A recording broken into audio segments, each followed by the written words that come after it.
Hello again, and welcome to this week's edition of Hit the Bar, the Morecambe FC Shrimps fans panel. Joined tonight by Matty again, and newcomers this week are Joe and Mark. I think if it's all right with you, we'll take it probably chronologically and look back to the FA Cup game at Morecambe. An excellent first win for Jed Brannan and a pretty good performance from start to finish, Matt. Superb. I mean, you guys obviously went. I don't know how much you could see through the fog towards the end, but just love it.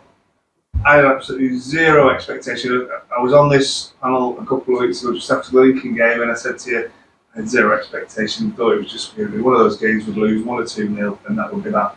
But again, I had the same feeling. I really wanted to go, couldn't make it. What a ball and what a finish for the second. Just fantastic. And what about you, Joe? I mean, did you go into the game confident, or? Yeah, I'm completely different to you. I thought I might have picked up something. FA Cup, a little bit of magic. Again, Morecambe weren't on the greatest of form going into it. The post-match obviously says all that, and Morecambe set up well, played well, passed it well, got the goals well, defended well. You know, did all the basics well, been performing like they had been performing before they hit the bad run. It's like watching the old Morecambe again, but yeah, great win. Yeah. Great 2-0 win, great goal by Tom. Great to see Eli get his first goal for the club as well, his first professional goal as well, and move on to the next round. Yeah, and Mark, what particularly impressed you about the performance? I know you went to it. Yeah, it was a good old team performance. I think everybody played well. You know, we've been waiting for a performance like that for a few weeks now, but that was really, really good. I mean, I have to say, Morecambe, that's probably one of the weakest Morecambe teams I've ever seen, really. But not taking anything away from Morecambe, they played really, really well. You know, there was some good slick play, 2 good finishes, and no, they thoroughly deserved it. They're certainly doing it the hard way, aren't they? 2 League One clubs away from home. Yeah, but fair credit. We played well in both of them. Yeah. I was quite impressed by the way we managed the game as well. Yeah. You know, it wasn't all gung ho. No. We did attack them, but did they cause us a threat much? No, they didn't. No. I mean, to be fair, we thoroughly deserved it. It was pretty much one-way traffic, really, wasn't it? You know, so no, it's good. Any particular standout players for you, Joe, on the day? I thought Songo played well. He held it superbly in that midfield. He won it from time to time, but as a unit, they all defended well. Moved forward, moved back well, pressed well. But yeah, no, I thought Jan had a good game. And then, of course, looking into doing the draws fairly quickly, aren't they? After the games these times, and was there anybody particularly you were looking forward to, and what did you think when number 46 came out away at Swansea? I wanted a home draw against the Prem side. That's pretty much like everybody else. Who that Prem side was, I wasn't really that bothered.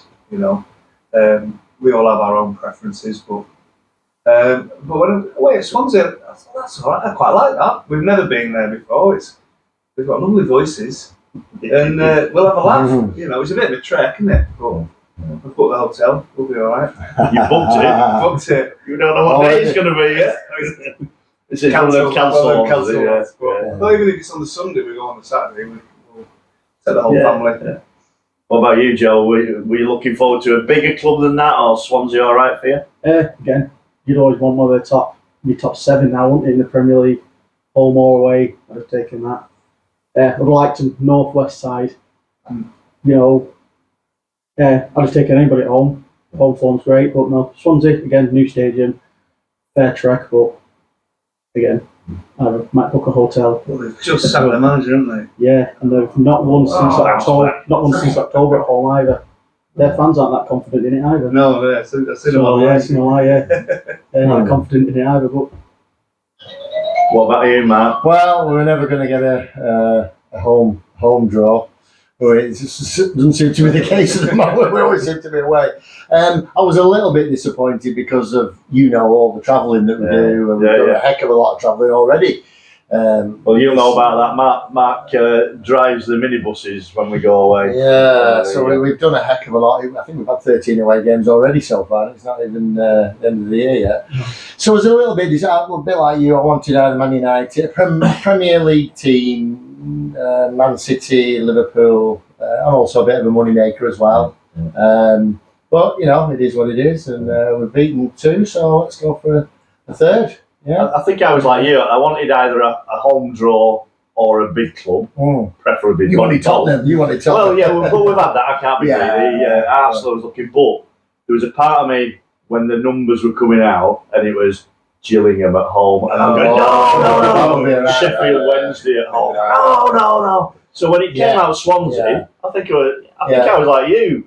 Initially, could have been better, but then you think, it's a city I've never been to. I believe it's a really nice city, not far from Cardiff. We can do that as well in on the weekend. And a ground I've never been to, and you have that sneaky feeling that it is another winnable one, isn't it? Yeah, how are they doing? I can't think how they're doing. I think they're doing it up and down. But recently, as Joe said, they've not done very well at home. And sacked the manager. They backed the manager. The manager came in and he's playing a different style of football than the Swansea fans are used to, and they didn't like it. And then he had a little bit of a run of good form, 5 or 6 matches, and then after that it's just been terrible to watch and terrible results by all accounts. And long may that continue. I've got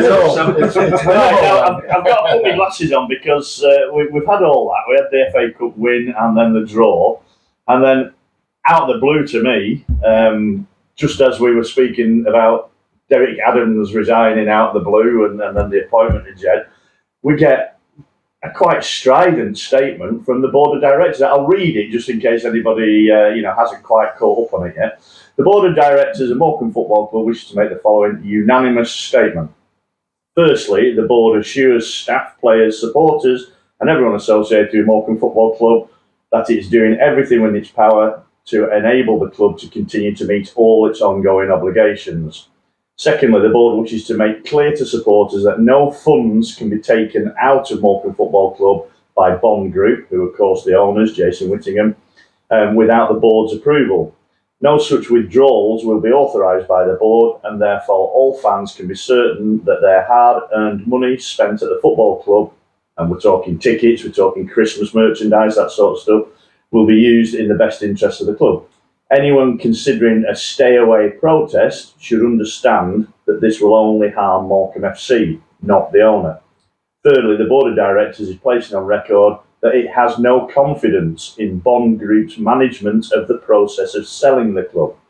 This process has now run for 15 months, but in that time, no potential new owners have gone through the EFL's owners and directors test. A number of apparently credible buyers have stepped away from the process following initial conversations with Bond Group, and Bond Group's communication with the board regarding negotiations with their apparently preferred buyers has become a stuck record of assurances not being met and deadlines missed. On Saturday 16th of December 2023, the board of directors wrote to Bond Group to formally request that they directly involve the board in the process of selling the club, and considerable efforts were made to re-establish the constructive working relationship between all directors and the owner necessary to make this possible. Unfortunately, nothing has changed in the 2.5 months since, and the board is therefore now calling upon all potential buyers, including any that may already be involved in conversations with Bond Group, to engage directly with the board of directors so that it can help facilitate a more professional and efficient sale process. The largely voluntary board of directors, most of whom are staunch fans of the club, is making this statement because a significant change of approach is required by Bond Group. Without it, nothing at Morecambe Football Club can move forward, and the directors risk finding themselves in an untenable position which puts the club and the wonderful community that it sits at the heart of at serious risk. And that's it. Now that's quite strident, isn't it? It's sort of a line in the sand, if you will. They're sort of detaching themselves from anything that's gone on before. But it's clear that there may be that there have been potential buyers that we know about that have been publicised who haven't met the fit and proper test. But there seems to be an indication there that there might have been some others who were interested who might have been more credible, but have got a knockback, or the negotiations with Jason and the Bond Group have gone nowhere. Is this a statement that worries you at all, Matt? I think on the contrary, it gives me a little bit of a little bit more belief in the club that we are doing the right thing, and we are got the people on the board that are backing the club 100%. You know, that's what you want to hear from your board of directors, isn't it? That, like, no, we're all, it's almost like a we're in this together kind of thing. What are you doing? This needs to happen, this needs to happen, this needs to happen. We've talked to you about it, you've done nothing, you know, we've written to you formally, you've done nothing. So now, you know, you've pushed and pushed and pushed, and in the end, you've made us release this kind of statement. And I think it's really sad that it's had to come to that. That it's had to come to this. You think as a businessman, you'd know what he was doing, but I don't know. I don't know what his ulterior motive is, if he's got one. I don't know what's going on in his head. Bit puzzling, isn't it? There are questions still to be answered out of all that, but does it worry you at all, Joe? Yeah, there is worry there, because obviously look at the situation we was in when we finished League One. There was nobody on the books. Adam Mayer, well, it was 6-7 won the book. End of this year, there's nobody on the books, apart from I think Adam Mayer again. But you don't want to be in that situation. You've got a new manager who needs to be backed. You've obviously got no communication from the owner to the board. There's buyers coming and going. There's other clubs being bought and sold within this 15-month period that Morecambe are in. You know, is nobody wanting to touch Morecambe, or is there something behind the scenes we don't know about with the Bond Group? You know, so yeah, it is worrying, but with the board pushing it and the fans pushing it, hopefully somebody comes along that wants to run Morecambe and push Morecambe forward. You know, Derek said a couple of weeks ago there's potential buyers, home and abroad. Nothing's come of that. You know, Derek's now gone, obviously.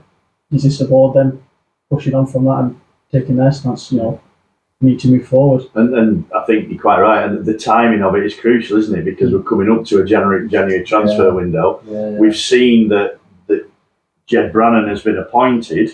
Nothing wrong with that, but was that to do with finances? You know, how do you see it, Mark? Do you think there's a danger in calling the Bond Group out like this?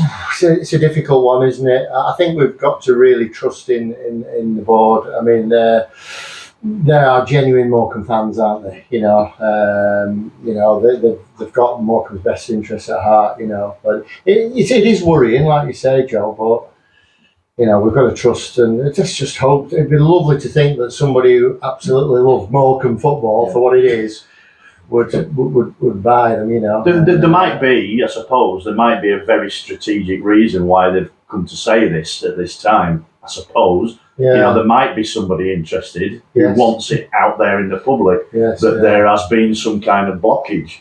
You know, it could be, there's a danger, and they know that it's a danger, that there is a danger, because you call somebody out, it gets the backup, and they go, right, okay, you know, I'll put it into administration or whatever. That would be a ridiculous thing to do, because it's his asset. You know, what would that be doing to an asset that he can currently, if he sells the club, can get some money back from? You know, you would think that he would want that. And maybe it is just it's come to a head, and we feel so desperate that we've got to, because it's a very strident statement, you know, and they know that it's going to cause a reaction, and they're just hoping that the reaction will be that it eases things up. I mean, is there a serious fear here, or are we thinking, no, we're all sort of thinking, what else can they do? So I think because you've got Jed in, haven't you? Yeah. You've got to back Jed. Or, you know, there's other managers knocking around, but they've gone with Jed. Fans have got to back Jed. You know, the board have to back Jed. You know, it might need some funds in January. We don't know what's there. He'll need some funds in summer, definitely. So something needs to loosen up. Something needs to move forward. Club's got to move forward. It can't be sat in lingo and going on, you know, for sale for years and years and years and be dragged out and nothing. Do you see a positive outcome from this, Matt? I can't see why you'd want the club to go into administration, because if it does, then the sale is completely out of his hands. and he gets nothing from it. Yeah. Unless he's quite counted as one of the greatest, isn't it? I really liked the follow-up statement from the Shrimps Trust. I thought that was fantastic, really well worded. Yeah. And I think if we want to back the club, I think we just need to make sure, back the club, back the trust, join the trust, and really we're stronger together, aren't we? That's the thing. And so that's where we are with it. It could be an exciting, or it will be a very interesting next few weeks and months.